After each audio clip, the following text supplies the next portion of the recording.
முதல்ல இதில் 1.5 கிளாஸ் அரிசி எடுத்து கழுவி ஊற வச்சிடணும்.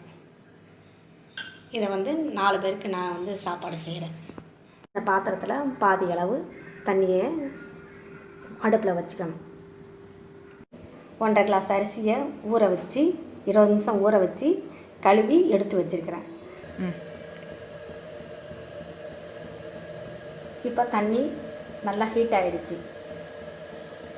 இப்போ வந்து நம்ம வந்து அந்த அரிசியை எடுத்து தண்ணியில் போடுறோம்.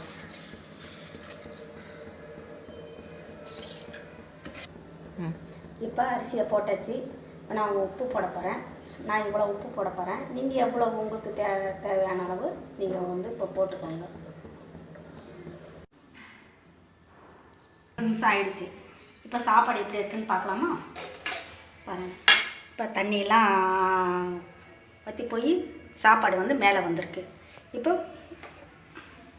ஸ்டவ்வை ஆன் பண்ணலாம்.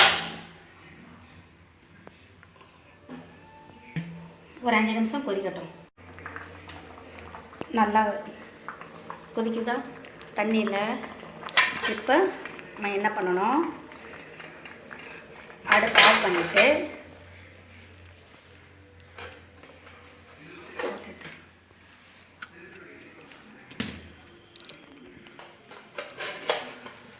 சாப்பாடை வடிக்கணும்.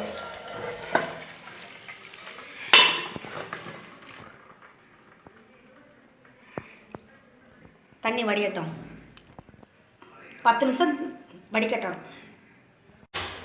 1 நிமிஷம் சாப்பாடு அப்படியே இருக்கட்டும்.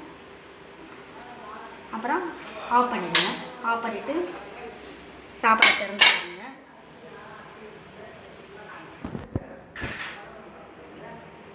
சாப்பாடு போல உதியாக அப்படியே இருக்கும் பாருங்கள்.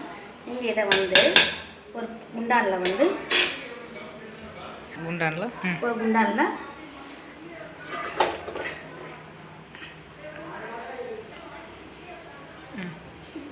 கொட்டிடுங்க. கொட்டிட்டு சாப்பாடு பாருங்கள். இப்போ சாப்பாடு வந்து நல்லா பொறுன்னு உதிரியாட்டம் நீங்கள் வந்து இருக்கும். வந்து நீங்கள் வந்து தக்காளி சாதம் இந்த மாதிரி கூட நீங்கள் வந்து செய்யலாம். புளியோதரை செய்யலாம். எல்லாமே செய்யலாம். நல்லா உதிரி